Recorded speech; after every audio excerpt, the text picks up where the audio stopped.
Here we are, Concord Pond, one of the most epic stages of the championship. It's part of the New England Forest Rally here, based in Maine. This is the second stage of the 2012 event. Cars have done one super special stage actually for the fans up at Sunday River, and it sounds like Travis Hansen has had some trouble. So that's already changing what the SP battle is going to shape up to be for the weekend. We are expecting Antoine Lestage up momentarily here halfway through the stage. We're going to be here for about 20 cars, maybe 25 cars, and then we're going to jet, get over to Icicle, and try to cover the majority of Icicle. The way today's stages go is we start at Sunday River, do the short one, we come here to Concord Pond, and then we run Icicle, which is stage 3 and 4, and then service, and day 1, Friday here, New England Forest Rally will be over. My name's Matthew Johnson, if you haven't figured that out yet, and I'll be the one talking to you and carrying the coverage for the stage this weekend. Usually one of the first things we hear when Antoine is on the way is a lot of chirping. And instead I hear a subwoofer. Here we go, car coming. All right, this is gonna be awesome. And I hope I don't get any rocks in my teeth here in a moment. I promise you Antoine is gonna be moving. He really wants to prove that STPR was just a good sign of how quick he is. He's going to want to bring the fight to David this weekend.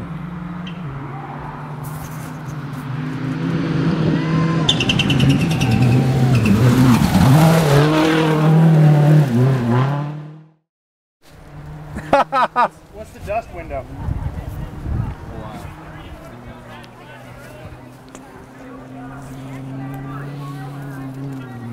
Okay, let's go to the other side of the road. Okay.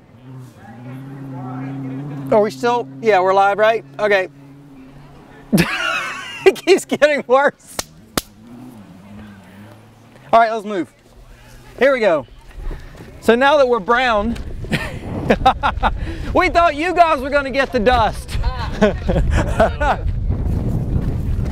was a nice bath. All right.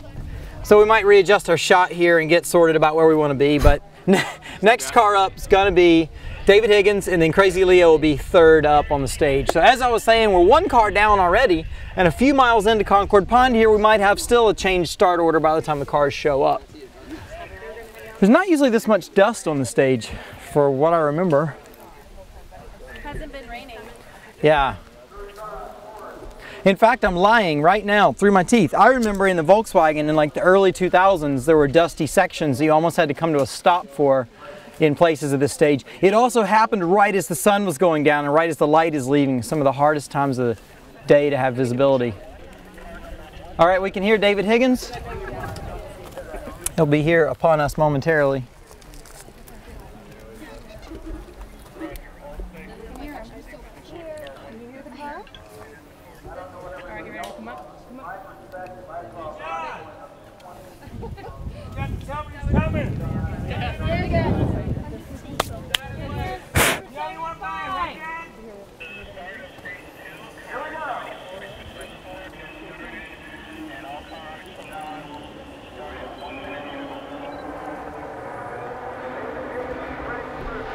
There's David.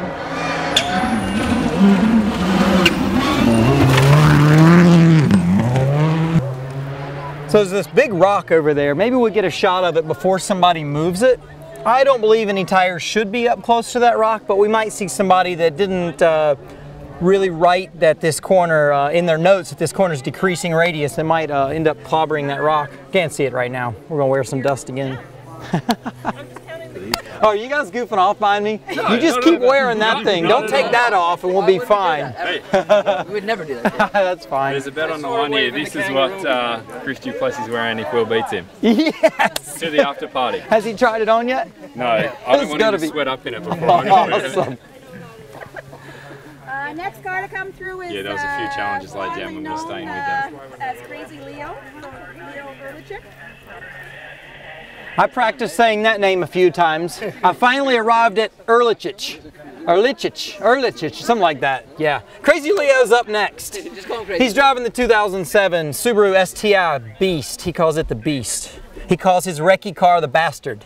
And I said, why do you call your recce car the Bastard? He says, because it does bad things. It's you got to get Leo humor. If you come to a rally event, you should definitely go and meet Leo. He's a character. Hopefully he'll come back for next season. He's been running the entire U.S. Championship this year.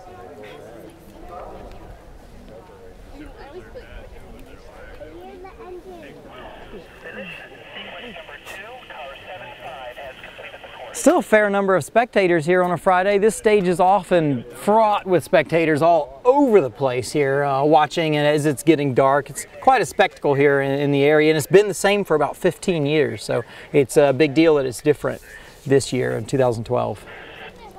That sounds like a Leo.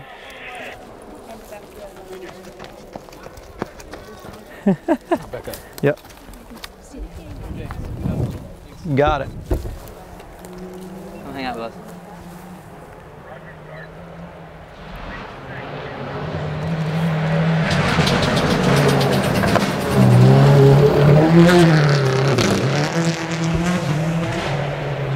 Is that all right? Yeah. Thanks. So Leo there, we can see with his flashers on, he doesn't have too much trouble, but it looked to me like he's probably at 85% speed, maybe 90% speed, but he's not. You know, he didn't enter the scene sideways with the car turned, pinned on the throttle. You could see he kind of drove more of a road race line around the corner coming into the shot. So I don't know what he's got going on. It did not appear he was on a flat, but he's not happy about something. Often I was worried I would disappoint the spectators, so I'd always turn on my flashers so, you know, they would imagine I had a problem, even when I really did have a problem. I just wanted an excuse if I didn't look awesome by the spectators. Oh yeah, Ramana and Chrissy, these are 1 minute intervals now, so cars are becoming much faster, or more often.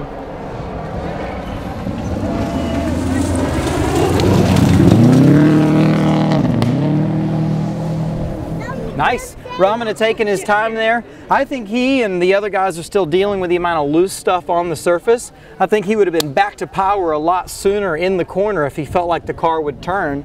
He looked to me like he was further out in the corner by the time the car finally turned and he was able to commit to the throttle again. So it's likely if we talk to him later, we'll see what he thinks about how the car is set up and everything. Am I wearing bunny ears, any? I might. No, I've been Sometimes really I put bunny ears on. No worries. This time. Wait until Rockstar passed. Oh, good deal.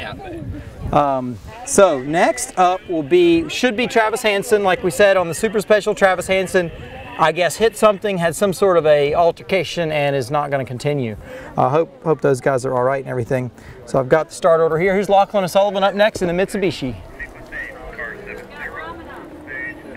Ramana just went by.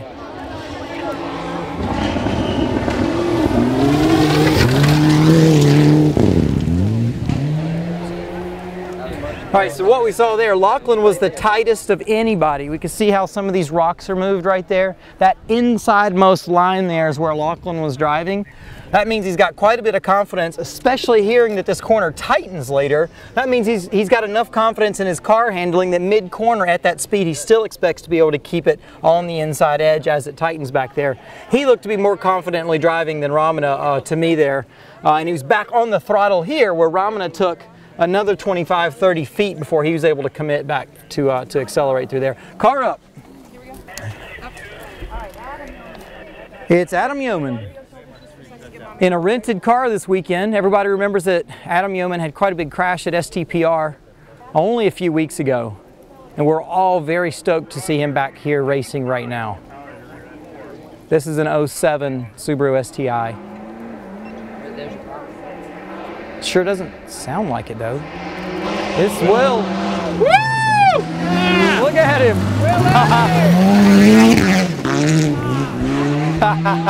He's not having any fun, guys. I think you need to go cheer him up. Yeah. He's having a bad day. Okay, so I think he was supposed to be next. So we haven't seen Adam come through. So we're missing already Travis Hansen and Adam Yeoman. That's unfortunate.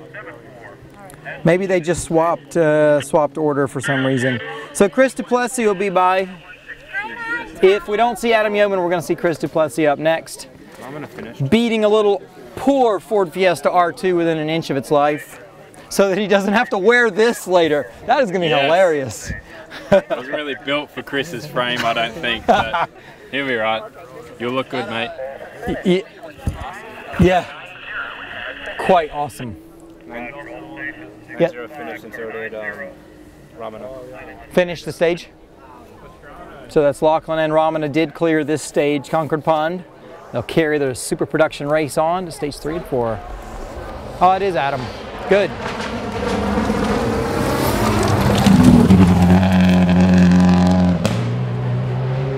What's going on with that car? Car sounded okay accelerating away. It went through the revs fairly smoothly. Anti-lag's working. He's not pleased though so far in the car. He's not comfortable. That's very clear by seeing him come by here. So we'll check in with Adam Yeoman, see what the score is there. Could be that he hasn't gotten to test a lot and he's just taking it real easy as he comes back after his shunt at STPR a couple weeks ago. So next, yeah, it's Chris Duplessis in an R2 Fiesta.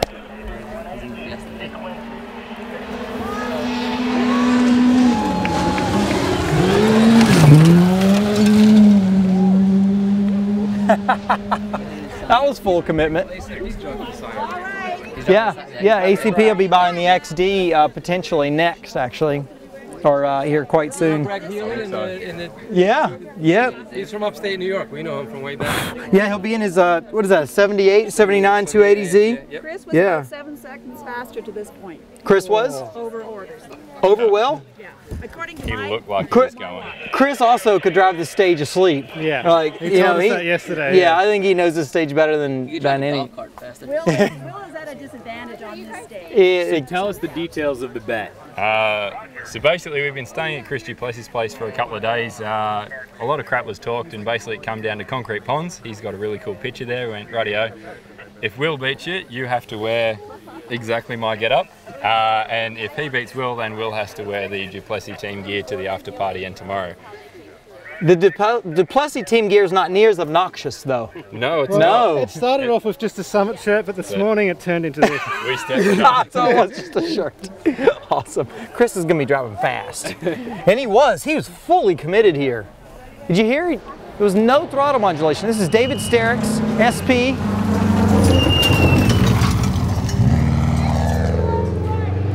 So here's what I believe. I believe the Rockstar are looser than everybody has expected, and they're all finding that maybe something on the order of the high-speed compression or something like that is way too stiff on the car to deal with the amount of small rocks and loose stuff.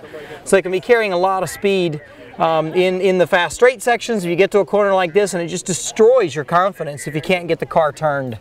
We're also seeing a lot of people that drive sideways can come through here with a lot of confidence. People that get mid-corner and try to add steering with the steering wheel are going to not have very much confidence on this kind of surface. Car up. Peter Patella.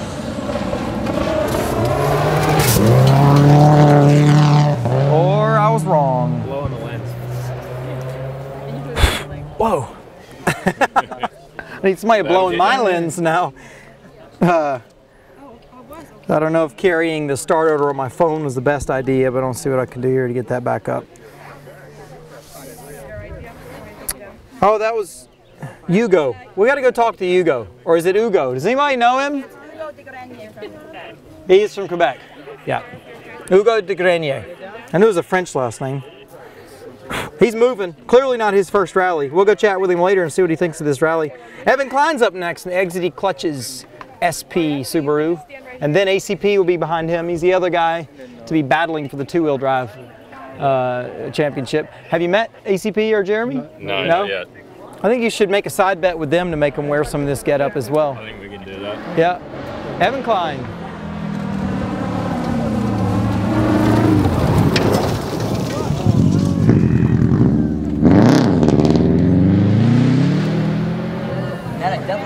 A corner like this is easy to turn somebody that should know what they're doing into looking like they don't. Honestly, it's a tricky corner. Because of the intersection, because of the hill here, and because of that little road on the side road there, there's a bit of a tree line. It's a lying tree line, basically.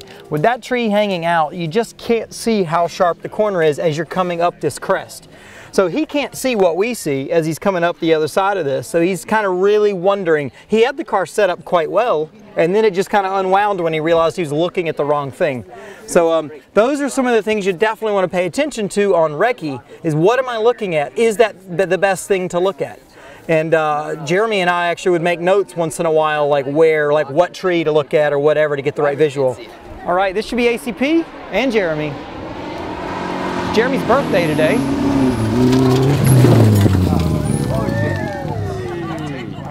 I told you to take that him down.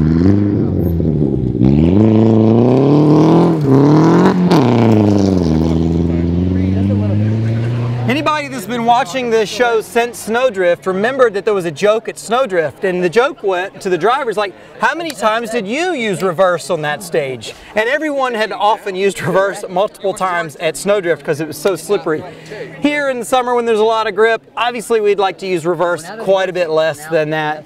But like I said before, I believe that the loose stage here and all the rocks on the road are really catching people out a bit. And typically we know this stage to be a really grippy stage, to have tons of grip and be able to really charge in the corners. And you know, I know they edited the stage some for putting up some windmills or something before we came through this year, and they might have graded it and changed the surface a little more than people expected. Okay. This is Peter Patel. Nope, it's Ross. What'd I tell you? They gotta fix that tape. They need to tape it down. Hey, I don't know if you can even see it. Yeah. You think the tape is it? Well, it was pinned down. There was a rock pinning it down. Then the last guy just went through and went straight. So we're missing Peter Fatella, and that was Ross. Rick's song is going to be through next. If I was that guy, we've only got a minute.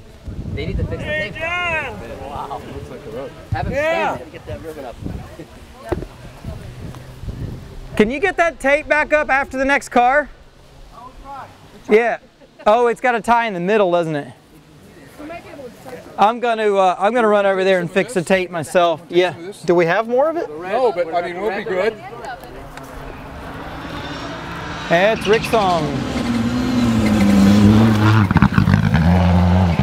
Yep. Yep, the tape is a big problem, huh? Yeah, I agree. Yeah.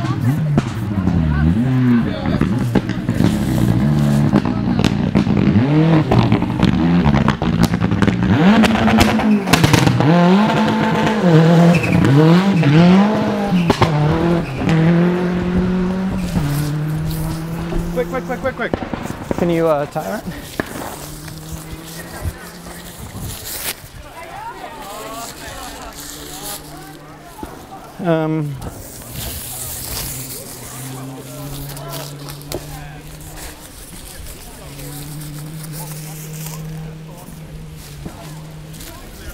Is it clear?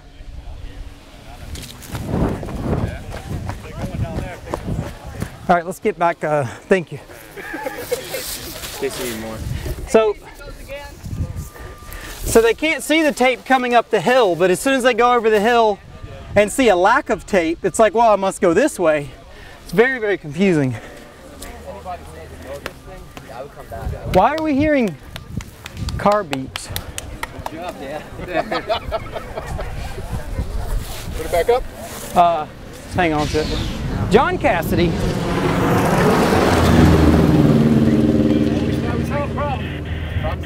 Yeah.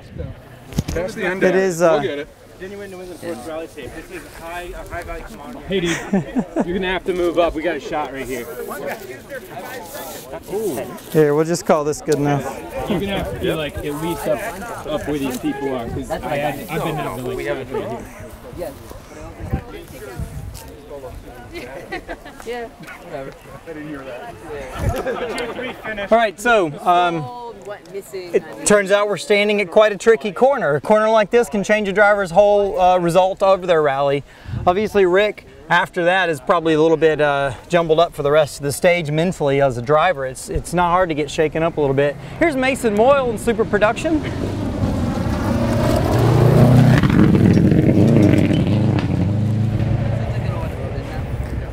I think the road's back in order. Yeah, and the other thing you really see there is the difference between a driver driving by what he sees or what he's hearing. I don't suspect that there's any problem with the notes through here, but if a driver comes over the crest and sees no caution tape on going straight, then it's, because we always trust typically that the caution tape is what almost tells you where to go, or at least where not to go. Yeah, all right, let's see who's coming up next. don't know if you saw, but he put a rock on it. My kid, I don't know, but he's pretty observant. He realized when that tape was down with the rock. He had a rock on that it was an to issue. put it down so he could take his pictures better. And, and the first car went straight, didn't see it. hit the tape and pulled the queen down. No way. Yeah. That was not very smart. Dylan Van Way. Go. Was that traction control we heard through there? Could be. Could be a bit of traction control. All right, Mason, Dylan. Vio DeBastu is going to be next in a black SP car. We've been seeing him beat the tar out of this Subaru. He has a Mitsubishi Evolution that's actually quite a bit faster than the SP Subaru he's got, but he hasn't acclimatized with how fast the car is and where the seating position is. It's like a fully custom Evo, so he seems to be having more fun and going faster in his SP car. This should be him next. Blowing the lens. Yep, that's him.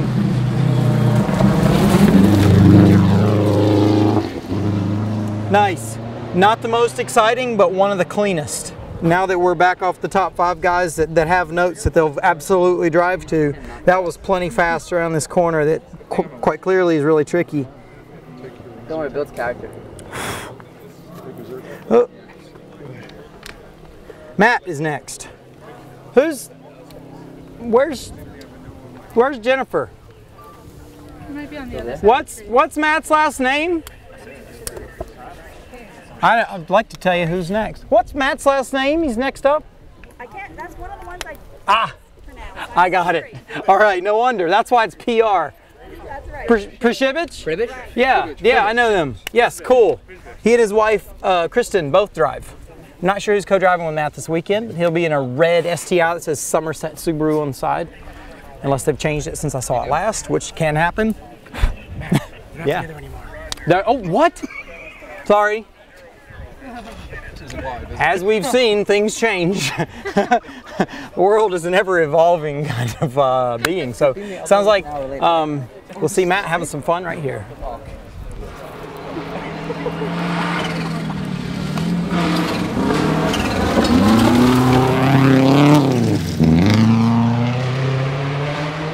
Kerry Wilburn riding co-pilot in that car.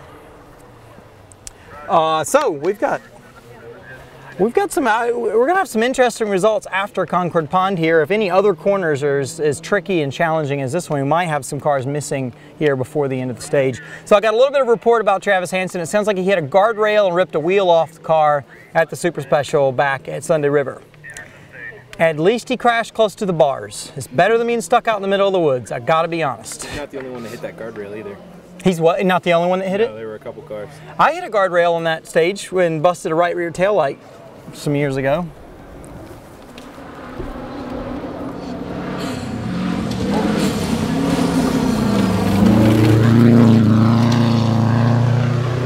It's Gary Gill in his super production car. It's got original paint on it. It is still quite pretty, as you can see. It's some pearl colored paint. It's one of the nicer built SP cars as well. If you're looking to build a car, you come and check things out. That one's really well done. And it's a new car. It's only done a couple of events so far. So what we're also noticing here is that by this point in the stage, only 4 miles in, there's already some interesting gaps, or lack thereof of gaps between the vehicles coming through. So you can't always count on them to be 1 minute apart. All right, that's Gary Gill. Next is going to be Rob Weir in an open light Subaru. He is usually quite fast. I think what we'll see out of Rob is he'll commit to this corner and be just standing on the throttle, going for it, provided he is still with us and on his way through. And then we'll see Chris Greenhouse and Fast Eddie McNelly, the other two-wheel drive story. And then we got to go over to Icicle. Oh, we're going to try to get it into service. We are, okay. Yep, so we'll get Fast Eddie, and that's 25 cars, and we'll have to head out. Now you guys are heading out midway? Yeah, we're going to go to I think before you guys can go, I think it's Rob, it should be Rob Weir. Yeah, just to show you how tricky the corner is, the last few times I've seen Rob driving, he's absolutely caning that car to within an inch of his life, and here he's taking his time and being a little bit patient. So I'm going to suggest the loose actually exists in other places on the stage, and people know not to push too hard here. Okay, more two-wheel drive action coming up. The next two guys coming up have the potential to end the event on the two-wheel drive podium or very near it at least. So we'll see that. Chris Greenhouse is really getting used to his SRT4 Dodge. And that thing really puts the power down. It's probably over 300. There he is. Yeah, he's not driving slowly.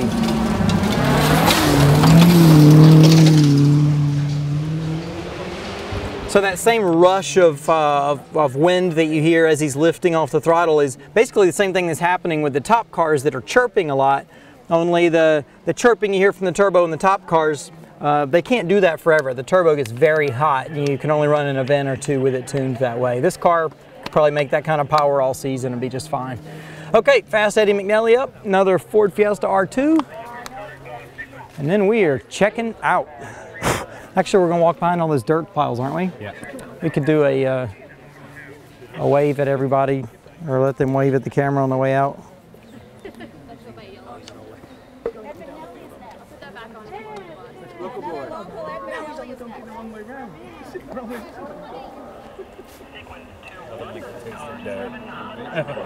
It's great when you blow your nose later on. Yeah, Eddie.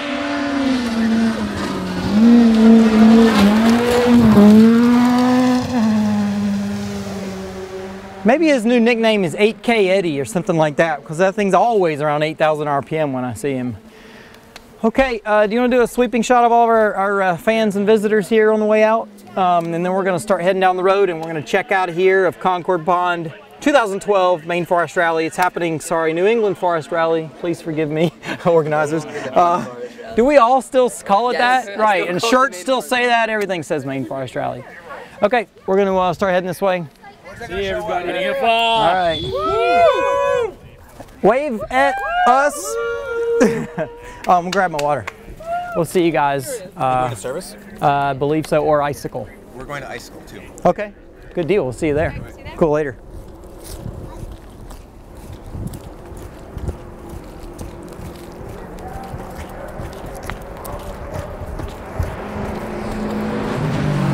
Yeehaw! Mark Patowski is on it. He's looking good. He's zooming through there. I believe that's an open light car as well that Mark was just driving by in. Sorry, I'm drinking all your water. You probably need this.